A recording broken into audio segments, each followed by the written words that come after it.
let's get in. So as you know, this is our market report. It's Q4. So this will be summarizing the 3 months, the last quarter, just gone. So just keep that in mind. For June, yeah. Yeah, June, but we're going to get into it. And obviously, it's been a bit of a wild ride. So I'll let Jay kick it off. So just to give you a bit more context as to what this webinar is and the detail and what we're going to cover. So we've been doing these for... I think we're okay. Yeah, we're all good. Yeah, so we've been doing these webinars and market reports for 5 years. So basically, during COVID, we kept getting questions about how is the market, and you're all busy with your day jobs. You're all extremely busy, and obviously we've got context on the market because we're speaking to different people in the SAP space in Australia, in New Zealand, across all different industries, and we KPI our to meet at least 5 of our clients every week, and there's 7 of us in the SAP team. So there's a whole load of insight from whether you're consultancies, tier 1, tier 2, end customers. So we like to think our fingers on the pulse. So basically what we cover in this quarterly report is our view and our overview of the market. And then Sara's going to go into the SAP market specifically. We're going to go into some tips for if you're a hiring manager, some tips if you're a candidate or active on the market and what we're seeing, where you should upskill in our future outlook. So that's a bit of an overview on what we're going to cover today. But going to dive straight into it, if that's all right, Sara? As Sara said, we're reporting from April to June. So this is Q4 at the end of financial year. And it's been a kind of an unpredictable market. Everyone thought we were going to have this huge kind of avalanche of projects. But in reality, if I had to summarize it in a sentence, we're definitely in a pre-COVID normalized market. And what that means is there's pockets of work. It's unpredictable. Some companies are hiring a lot. Other companies are being cautious. Cost is a big factor. So we feel that we've had this big kind of uptick during COVID, this downturn of 22 months. But since October, it's been a very normalized, steady market with pockets of work, pockets of projects, but not this huge avalanche that everyone felt was coming. Yeah, I think that's pretty fair. Something to just kind of keep in mind, I think we will touch on it a little bit later. Also, the nature of projects in SAP have changed. If you look from the R3 to ECC 6 days, we had huge teams on site. Like there was a lot of work that needed to be done to get these systems in. But it's simply just not how technology works anymore. If you can do it faster and easier and quicker, why would companies not do that? So I also think something to keep in mind in this new normalized market, the face of an SAP project has changed. So I'll go into some of the trends that we're now seeing. Overall, like Jay said, there are definitely pockets of work. The work is there, but gee, it's slow to move. I think that what we're seeing at the minute is you can plan for what feels like a lifetime. You can then get to kind of steer co's budgets. Great, we're here. Let's get the signature on the dotted line. Let's have this budget released. And things really pause. Every dollar is getting scrutinized. Mm-hmm. That's the same for contractors, extensions, new hires, permanent headcounts. Obviously, we're dealing in a global economy and really a global world state that is so unstable and unpredictable right now. So companies that we're seeing being particularly affected by this are your large global conglomerates. They have shareholders to ask for. If you start bringing up an S4HANA transformation, they've just got about 20 other more deeply important things to worry about. Like as brutal as that is, and like definitely we as recruiters feel that's just like, what do you mean? 2027 is not far away. They need to worry about whether they're profitable at the end of the day. So your large global conglomerates are moving much slower than perhaps we were used to. Some areas, however, to maybe focus on, particularly if you're a candidate looking for work though, are those small to mid-sized companies. They're profit in, profit out. They don't have international shareholders that they always answer to. Yes, it's maybe a different process. The budgets may not be what they used to be. Teams are smaller. It may not be the most cutting edge of technology, but it's solid work. And that's just something to keep in mind for. Now we're seeing a lot of consultancies as well are responding to big requests that are coming through. That's always a bit of a canary in the tunnel as to what projects are coming. If you start seeing a Deloitte ramp up or a KPMG or an Accenture, you know that something big's coming, but they're doing a lot of internal hiring at the moment. So where they can, sure, contractor may slip through the cracks here and there for really specific bits of work, but their perm headcounts are now starting to rise. So keep an eye out for them again if you're keen to, see what jobs are quickly moving. And we're also now seeing public sector growth. Jay and I have both met with some of our clients across SAP Australia, and that has been consistently an area over the last 6 months where they have said, keep an eye out on public sector.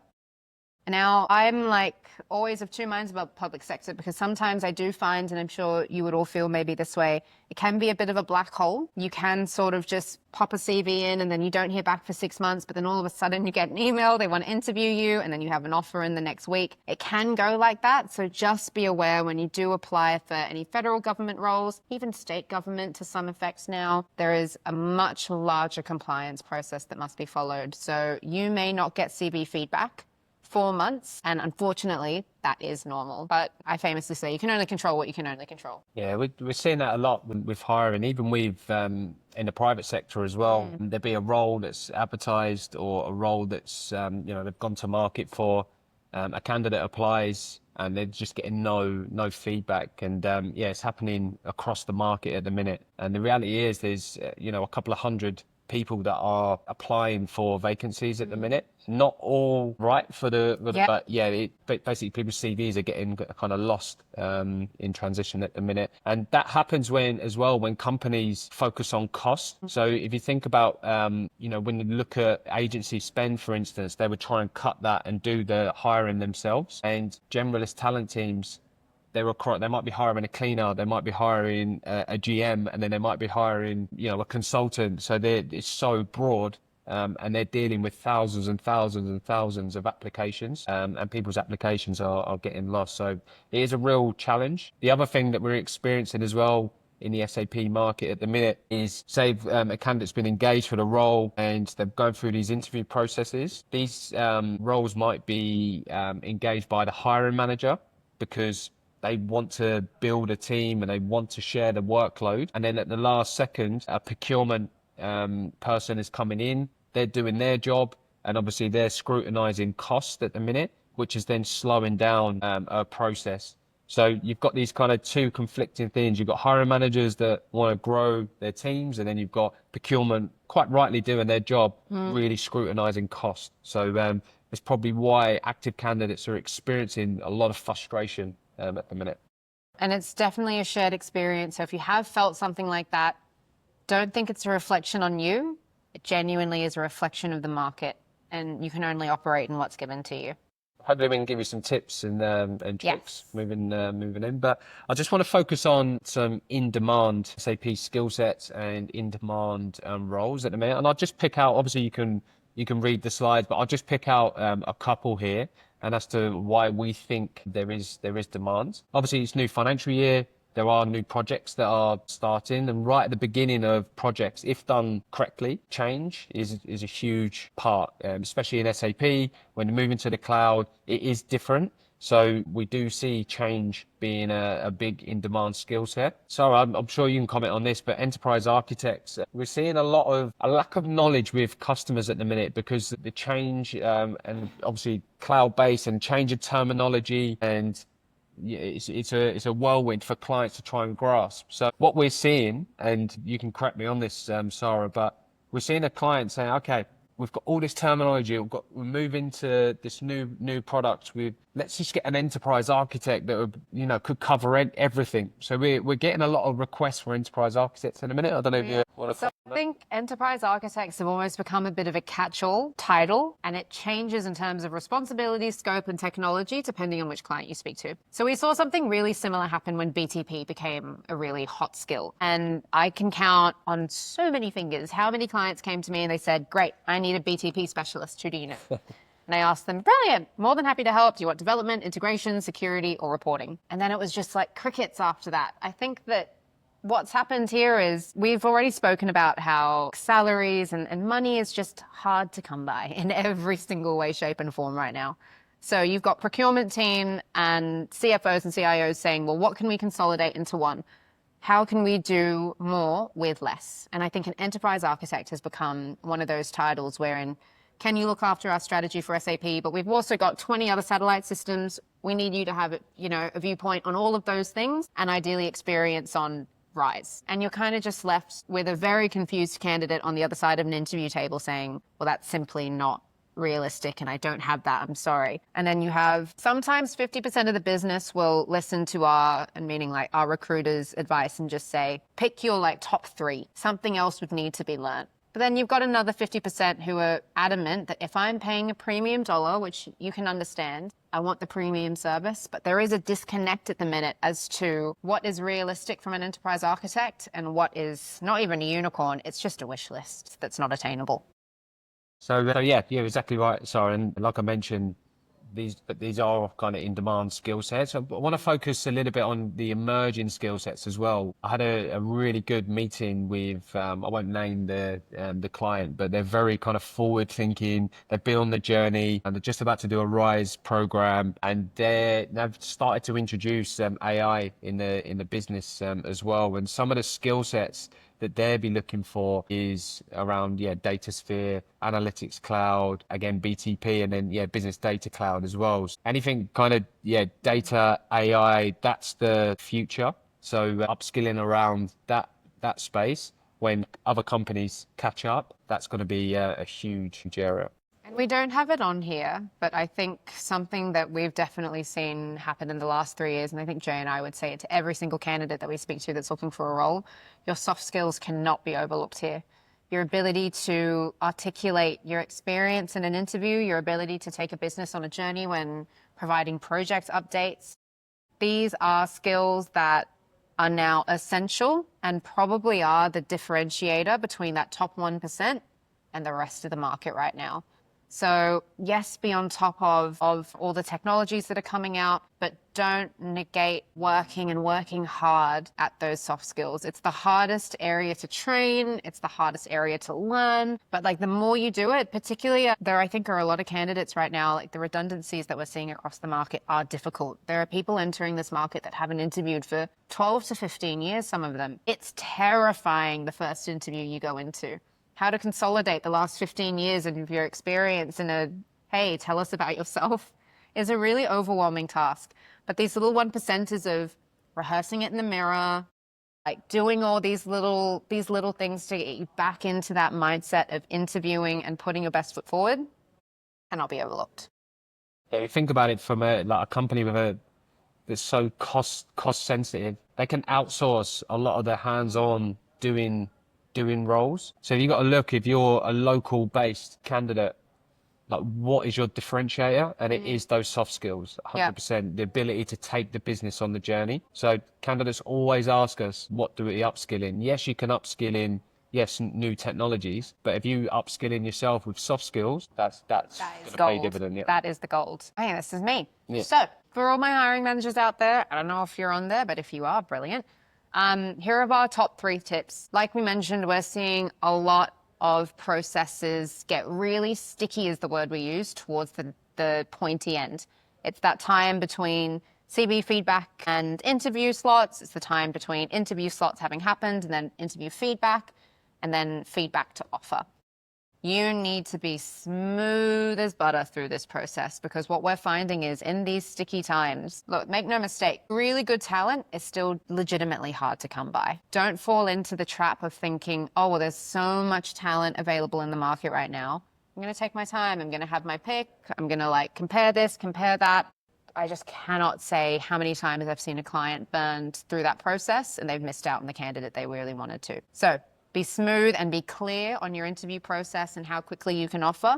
That means talking to procurement early. It means getting the approval sign off before you even start interviewing at times. Having everything smooth is going to be massive. Keep your interviews streamlined. Maximum 3 rounds for permanent, 2 for contract roles, ideally even 1 for contract if I'm honest. And then hire great, not perfect. We have a similar tip in the candidates that Jay's going to go into, but 80% of something is better than 0% of nothing.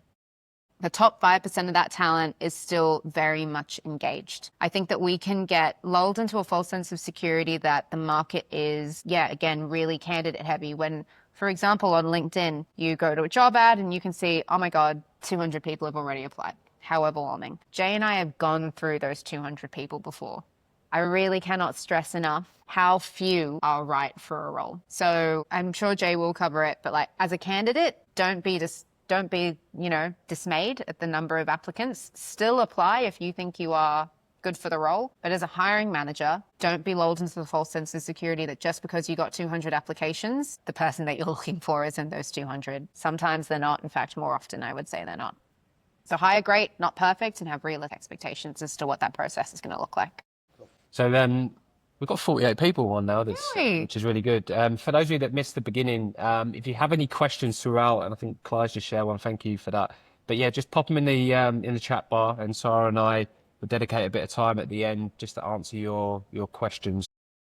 Yeah, any questions at this point, pop them in the chat bar, and like I said, we can answer it at the end. All right, so Sara's just gone through kind of tips for hiring managers out there, and tips for candidates. So I'm just going to paint this picture. All right, if you rewind 3 years ago, 2022, in a kind of COVID type market, there was a boom. Loads of skill sets were in demand. The SAP space, like a lot of consultancies were building their practices. There was a huge surge for permanent. There was huge amount of flexibility, huge amounts of flexibility. Some worked fully remote. Because of the huge demand, there was these elevated salaries. Okay? So that was 2022. Now, fast forward to 2025, you've got demand to come back to office. You've got more competition because we've been through a downturn. You might put in an application and there's obviously 200 people that have applied for a role. Because there's more competition, salaries and contract rates have come down a little bit. So my number one tip for candidates is if you are waiting for a 2022 role, it's going to be very, very challenging. I'm not saying it's impossible, but it's going to be very, very, very challenging. If you are waiting for a company that will give you all the flexibility in the world, huge salary, huge title, very, very, very challenging. I'm not saying it's not impossible, but very, very challenging. Okay. So the number one tip is you need to adapt. Same with hiring managers. You need to adapt to the current market conditions. So the first point on here is there is never a perfect role. If it's almost there, then I would seriously consider that. Now, I'm not saying accept the first role that comes along. It's got to be right for yourself. It's got to be right for your family. It's got to be right for your current situation. But remember, there's never, ever a perfect role. Now, the other points there I've already mentioned around AI and upskilling in that. And then obviously the soft skills is really, really key. So if there's one thing to invest in, that's, soft. Now, there's other tips on here that we haven't included. You'd be very surprised when candidates apply, their CVs don't match up to their LinkedIn. So spend a bit of time polishing up your LinkedIn. Little tips as well, and asking previous managers or colleagues for recommendations and getting them on your profile. Just treat that like your mini personal website. So little tricks like that will get you noticed.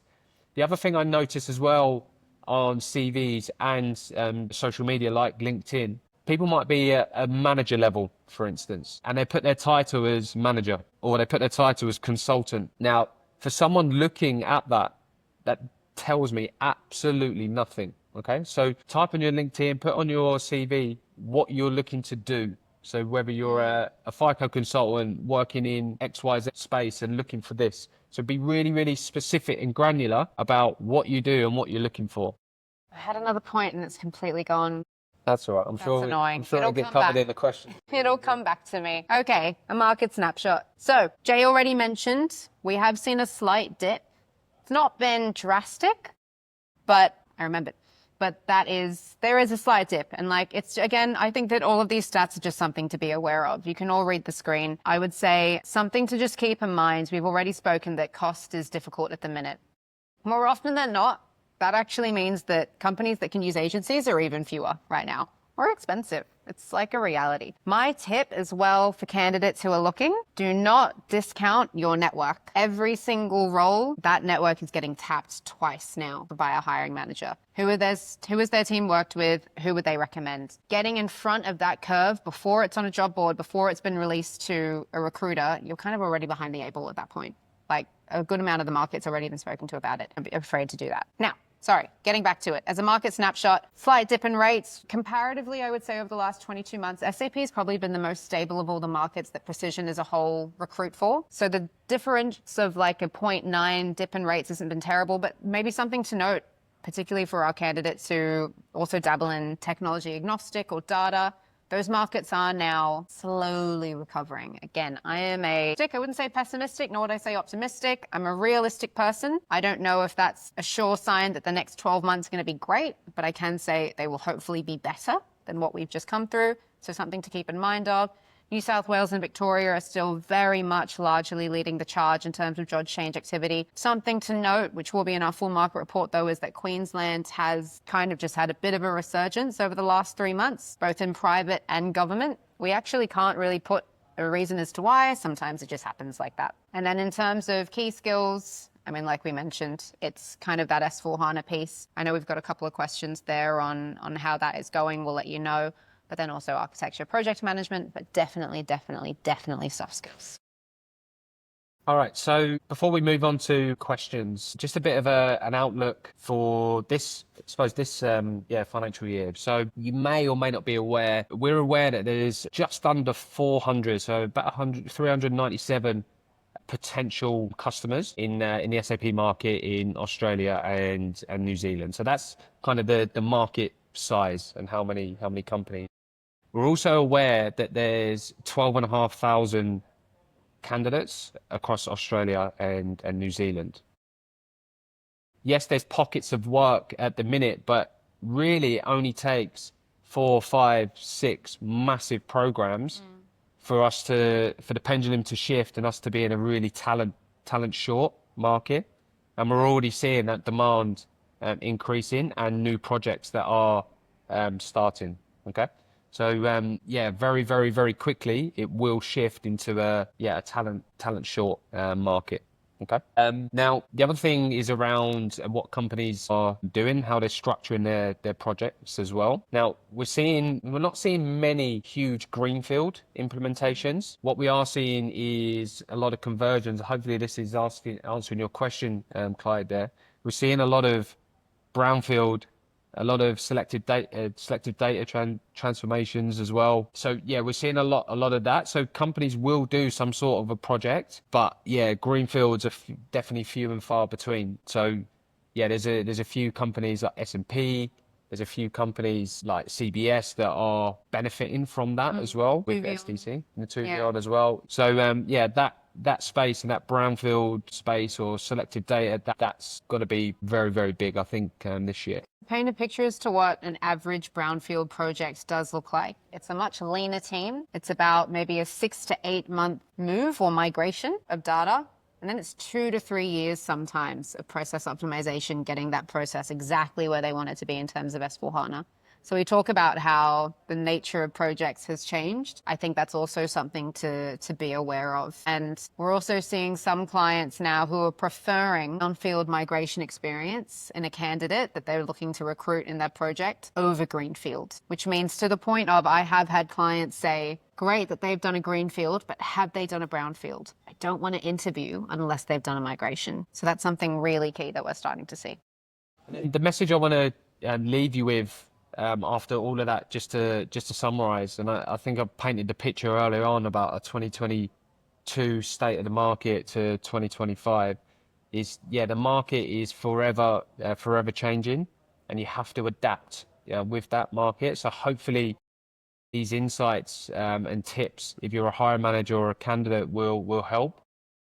And like I said, if you've got any questions, please type them in the chat bar. If there's no other questions, then feel free to reach out to the SAP team.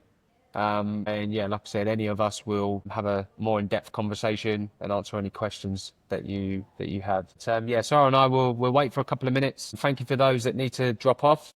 Thank you for joining as well. 49 of you is amazing. Thank you so much. Yeah, thank you so much. We will send out the actual report afterwards as well, so you've got that in writing. It's a short 5-minute read. Yeah, like I said, we'll hang around for a couple of minutes, and if you've got any questions, please write them in the chat bar. Yes, great question. Great question, Shweta. EWM is incredibly in demand. In fact, I'm looking for one right now. So if you're an EWM consultant in Sydney, I have a 12-month contract that I'd love to talk to you about. Yes, EWM is incredibly in demand. And I think that SAP as a technology often has a cycle of skill sets that go very, very, very loud and then very, very, very quiet after a 12 to 24-month period. EWM is certainly one where probably for the last couple of years, we've had, reasonably high demand, but in the last 12 months, incredibly high. High to the point of I reckon I've spoken to almost every single EWM professional in Australia in the last 12 months. That's a bit bold claim. And a lot of them aren't available. So yeah, it's really, really in demand. If you're interested in hearing about opportunities, please reach out to me. We've got another question here. So is FICA in demand? So FICA, we see a lot, obviously with utilities. Utilities had a boom probably about five years ago. And we assisted a number of projects and there was a lot of FICA requirements. Since then we haven't seen as many FICA requirements. Definitely more FICO because finance is at the center of every program. Finance always in demand. I've got one here, Sara. But what particular SAP certifications is valuable for a BA or a PM? Great question. Really good question. I think Jay and I are of the same mind here. I haven't ever had a client say no to a candidate because they weren't certified. I think that certifications, and this is the same to be said across functional consultants, BAs, PMs, whatever your skill is, they'll always help, but they'll never be the deciding factor into whether you get a job or not. There's absolutely no harm in doing them. It can oftentimes show, let's say you've been out of the game for a little bit for whatever reason, personal reasons, you've taken an Oracle program, whatever. Showing that you've been keeping on top of your SAP certifications shows, just like any self-improvement, just that. Any particular certificate? I know you've got PMP, Prince 2.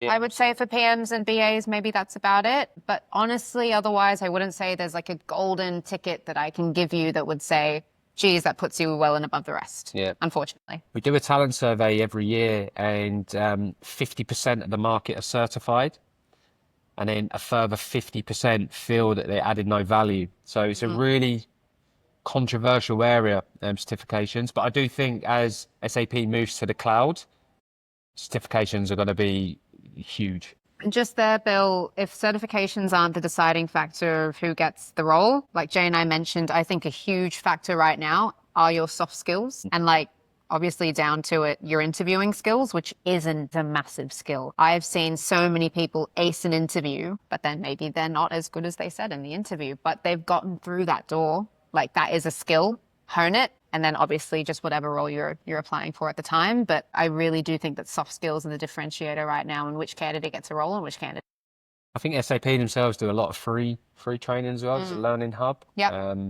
You can definitely visit that on their website as well. We've got more skill set questions. So ABAP skill set. So it's interesting because obviously with the move to the cloud, a lot of developers worried about that. Just recently, we've seen a bit of not a resurgence, but we've seen more demand for ABAP, particularly with the kind of new cloud-based skills. Yeah. So something to keep in mind with ABAP, it was probably, and I think still is earmarked to be maybe one of those skills that is most likely to get offshored long term, as brutal as that is, similar to basis. However, there are clients and companies that for data restriction reasons cannot have their system touched by an overseas entity anywhere. So the areas where we're seeing still a relatively high number of ABAP and basis roles is federal government, state government, and then defense. So there are still pockets of ABAP work there. I think we have seen a bit of a resurgence over the last maybe 4 months. But when I joined Precision 7 years ago, we get ABAP roles by the bucket. And that just hasn't happened. And I think that is because it is one of those skills wherein your business stakeholder engagement isn't perhaps a number one priority. Therefore, it is something that can be shifted into that pile that gets done out of sight, out of mind. There's a question here, the market with SuccessFactors project. So SuccessFactors has always been very, very, very steady through an upturn, through a downturn. That market has been very, very consistent. It's been consistent with requirements. It's been, consistent with placements that we've made, again, with consultancies, with end customers. So SuccessFactors projects. There's always a need there, and yeah, the skill sets are in demand. Obviously, we're seeing that progress. Some of the sub modules that are really in demand at the minute, time tracking, yeah, that's huge. And then obviously the classic employee central payroll. Yeah, those two areas are really, really in demand. If I knew of 12 candidates that are available in that space, I wouldn't be here. I'll be on a beach somewhere, put it that way. They'd be in jobs. Is there a need to distinguish between private cloud and public cloud? Yes and no. I think that's a client dependent, but I would say most clients would ideally like you to have the relevant experience for whatever they're implementing. I mean, similar to on-prem and cloud back in the day, if you've got that project experience, yes, I would say as a rule, it's important to distinguish what you've implemented or what you've had hands-on experience on in any shape or form, really. Do we consider people in New Zealand? Absolutely. Yeah, 100%. Absolutely, yeah. So we do cover both Australia and New Zealand. So both from a client perspective, we do have a few customers in New Zealand as well, and yeah, from a candidate perspective as well. From BTP, which particular areas in demand? I think I touched on this before, but I think there's still a better understanding as to what we're looking for in BTP now.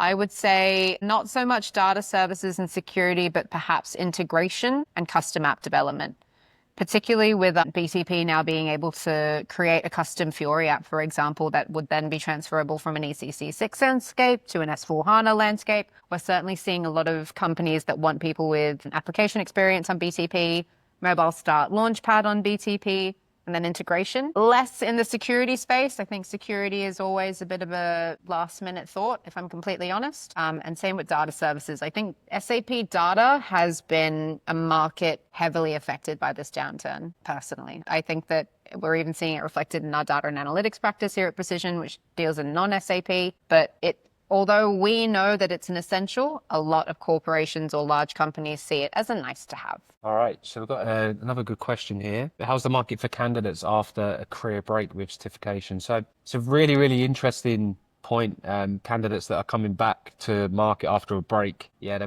may be certified. It is, yeah, very, very, very interesting. I think if you look at supply and demand, at the minute, the pendulum shifted from a candidate-driven market to a client-driven market. I mentioned earlier, it only really takes 4 or 5 big programs for it then to swing back to a candidate-driven market. So at the minute, I think it would be very difficult for a candidate to get back into the market that's had a long break. But when the 4 or 5, 6 projects are underway and talent's in demand, yeah, then it'll be a lot easier to get back in. So that's definitely a supply and demand question.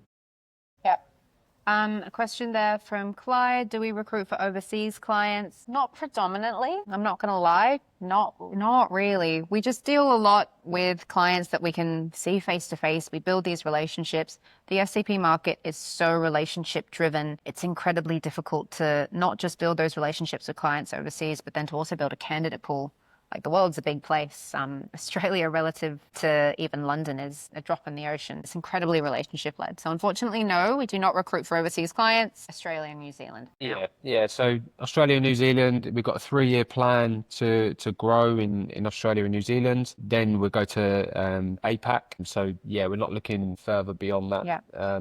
There was another question here, Sarah, that we missed. So if not certifications, what are the deciding we did that. Soft skills. Yeah? Yeah. Sure? Yeah. But you can reach out to us if I didn't cover it enough. I can take that wrap question. So we actually are seeing a number of roles that are now looking at wrap and cap experience. Again, I think that's where you can be led astray as to a picture of what the market's looking for is just relying on job boards as a reflection of what roles are being hired. Like we mentioned, when you see a job board that's already been, you're behind the 8 ball. As a recruiter, when we see a job board that's been posted, we're behind the 8 ball. A lot of these roles now are getting filled before anything's even released publicly, because that manager's asked their technical team, who do you know with this experience? Great, let's bring them on board. And it's done without you even knowing about it. So this is why I think really utilizing your network and taking time to invest and build in your network, these relationships is, you can't put a price on it. Yeah. There's a question here around reviewing SAP Rise offering and electing to move away from SAP. I haven't seen a lot of customers, if any, like move away. What's tends to be happening is stalling and kicking the can down the road and waiting and waiting and waiting. So maybe review other options, like particularly if a new CIO comes in, any CIO then kind of wants to put their spin on it and say, well, I'll have a chat to Oracle too, and I'll have a chat to Dynamics. They'll get courted, but we haven't seen a major house, maybe except for AGL, and only half of AGL make that move away from SAP. But that I don't think really can be taken as an example. I think that was one in isolation. More likely, like certain parts of the business will move. So yeah, you might have a different HR product, you might Product. different data product. Yeah. So different products for a whole company to move. No, we haven't seen that as of yet. So yeah, hopefully that answers your question. And I think a final question. Singapore, also not yet. We thought about it though for a hot minute. Yeah. So Singapore is in the strategy, but beyond 3 years. So yeah, we couldn't comment on anything, APAC as of yet, other than Australia and New Zealand. So yeah, like I said, probably about 3 years off for us to get a grasp of the Singaporean market. Okay. All right. I think that's everything. Of course, like we said, if there are any questions that you didn't feel comfortable asking, or if there's something that you want more detail from Jay or I or any of the team about, please reach out to us on LinkedIn. We're more than happy to help. But thank you so much for your time. Thank you for your energy. And yes, we'll be sending out this report. But here's to another exciting and turbulent quarter, I reckon. Brilliant. Thank you, team. Really appreciate it. Have a good afternoon.